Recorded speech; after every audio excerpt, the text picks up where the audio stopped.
দরজায় করোনার্সে Bangladesh premier league BPL এর 12তম আসর। ঘরোয়া এই টুর্নামেন্ট মাঠে করাতে আর মাত্র কয়েকদিন বাকি।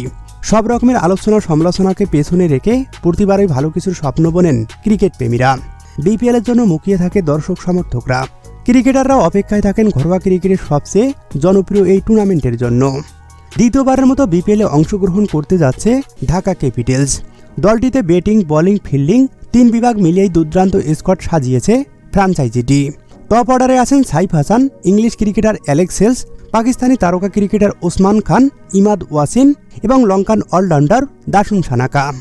মিডল অর্ডারে আছেন শামীম হোসেন পাটওয়ারি, মোহাম্মদ মিঠুন এবং সাব্বির রহমানের মতো পরীক্ষিত ক্রিকেটার। ফিনিশার হিসাবে আছেন নাসির হুসাইন। বোলিং বিভাগে নেতৃত্ব দিবেন তাসকিন আহমেদ। দুর্দান্ত ঢাকায় এবার যোগ দিচ্ছেন Afghan wicket keeper batsman Rahmanullah Gurbaz.